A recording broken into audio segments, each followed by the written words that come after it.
Assalamualaikum warahmatullahi wabarakatuh. Salam sejahtera bagi kita semua. Kami dari kelompok 8 ingin memaparkan materi mengenai setup laboratorium imunohistokimia yang beranggotakan Dian Kumala Dewi, M. Raihan Gani F, Nafisa Zahra, dan Nanda Putri Hadi. Pada kesempatan kali ini, topik yang akan kita bahas, yang pertama ada alat dan bahan, yang kedua ada prosedur metode ultratext staining, dan yang terakhir ada hasil gambaran. Alat dan bahan. Selanjutnya ada alat-alat untuk melakukan pengerjaan IHK manual konsentrat antibody. Yang pertama ada timbangan analitik, selanjutnya ada Erlenmeyer, Vortex mixer, tip, mikrotube 0,5 mili, ada pH meter, corong, mikropipet 1-10 mikro, 1-100 mikro, dan 100-1000 mikro. Ini untuk melakukan pengenceran. Selanjutnya ada pap pen, yang terakhir ada lemari es. Selanjutnya ada alat-alat untuk melakukan pengerjaan IHK manual ready to use antibody atau primer antibody yang siap pakai. Yang pertama ada pap pen, yang kedua ada mikropipet 100-1000 mikro, selanjutnya ada pipet tetes dan lemari es. Selanjutnya ada bahan pendukung. Yang pertama ada slide coating yang dilapisi oleh poluelysine. Yang kedua ada buffer pencuci atau wash buffer yang terdiri dari fosfat buffer salin, kemudian tris buffer salin atau TBS. Yang ketiga ada retrieval solution atau higher yang terdiri dari citrat buffer pH 6, EDTA pH 8, tris EDTA pH 9, dan tris buffer pH 10. Yang keempat ada retrieval solution atau PIR opsional. Ada proteinase K, tripsin, pepsin, protease, dan pronase. Selanjutnya ada bahan pemulas. Yang pertama antibody primer atau predilute atau concentrate. Yang kedua ada detection kit yang terdiri dari blocking peroksidase, protein block, antibody sekunder, polivalen atau streptofidin, ada RP atau LAB, ada DAB kromogen, DAB substrat, hematoxylin Lilly-Meyer, dan bluing. Yang ketiga ada hematoxylin, yang keempat ada bluing. Selanjutnya step by step metode ultratext staining. Yang pertama, deparafinisasi dan rehidrasi. Deparafinisasi adalah proses pelunturan parafin dari jaringan menggunakan silol sebanyak 3 kali masing-masing 5 menit. Lalu preparat yang ditanam, parafin dikeringkan, dihangatkan dengan slide warmer 60 derajat Celcius. Lalu ada rehidrasi. Rehidrasi adalah proses penarikan air ke dalam jaringan menggunakan alkohol dengan penurunan konsentrasi. Alkohol absolut, alkohol 96%, dan alkohol 70% masing-masing selama 4 menit, kemudian aquades. Selanjutnya, antigen retrieval. Pengertian. Antigen retrieval merupakan teknik untuk membuka penutupan epitop agar dapat terjadi ikatan epitop antibody.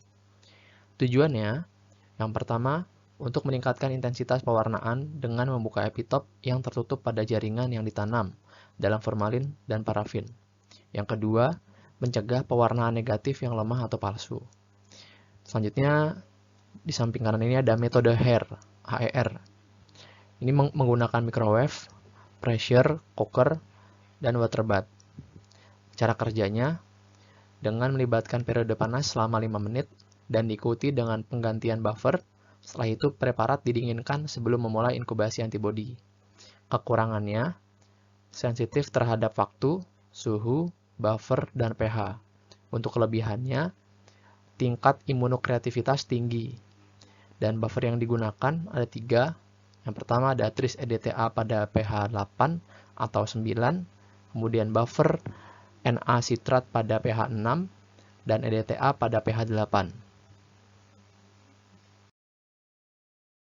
Selanjutnya ini antigen retrieval dengan metode HR.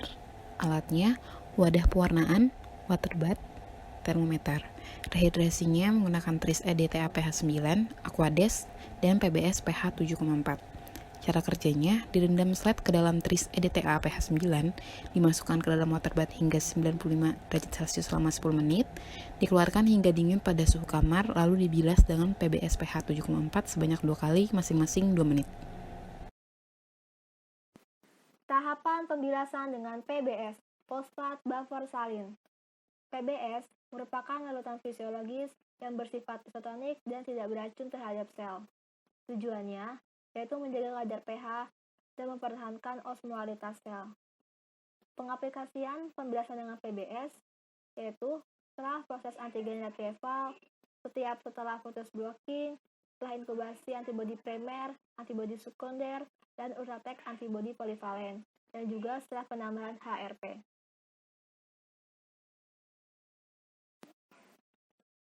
Tahapan endogen blocking. Cara kerjanya, pertama-tama tambahkan H2O2 3%, lalu diinkubasi pada suhu kamar selama 10 menit. Kemudian, dibilas dengan PBS pH 7,4 sebanyak 2 kali masing-masing 2 menit. Lalu tambahkan protein blok atau super blok BSE 5%. Lalu diinkubasi pada suhu kamar selama 5-10 menit. Terakhir, dibilas dengan PBS pH 7,4 sebanyak 1 kali selama 30 detik. Gambar di samping merupakan ilustrasi dari cara kerja tahapan endogen blocking. Tahapan antibodi primer.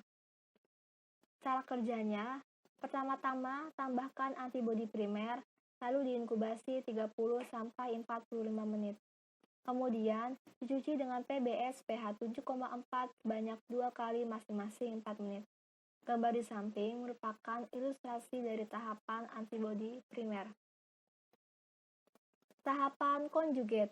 Cara kerjanya, tambahkan ultratech antipolivalen, lalu diinkubasi 10 menit. Kemudian, dicuci dengan PBS pH 7,4 sebanyak 2 kali masing-masing 4 menit.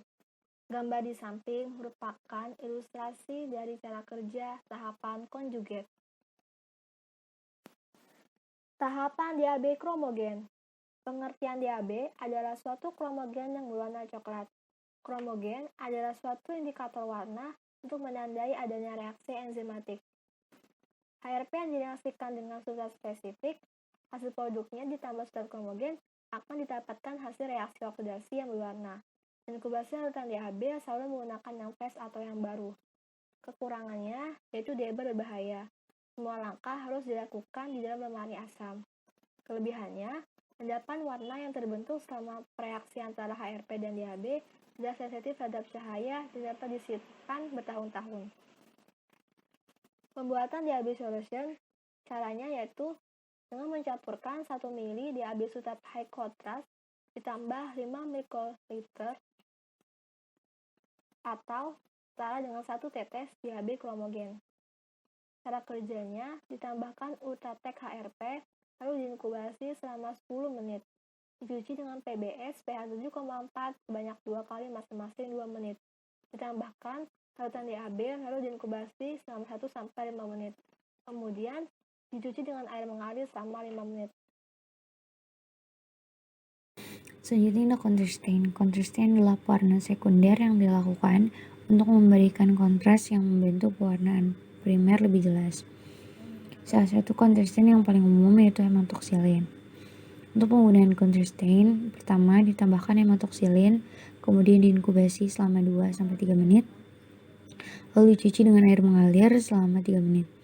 Kemudian rendam dengan blowing reagen selama 5-10 detik, lalu dicuci dengan air mengalir. Kemudian lakukan dehidrasi dengan alkohol bertingkat, mulai dari alkohol 70%, alkohol 96%, kemudian alkohol absolut, masing-masing selama 4 menit. Lalu lakukan clearing dengan silol Yang terakhir, lakukan mounting dengan nentelan, kemudian tutup dengan cover glass. Selanjutnya bisa dilihat, gambar di bawah ini merupakan simpulan dari step by step Ultratech staining method. Gambaran hasil pulasan. Di bawah ini dapat dilihat merupakan contoh gambar pulasan pada tumor payudara manusia.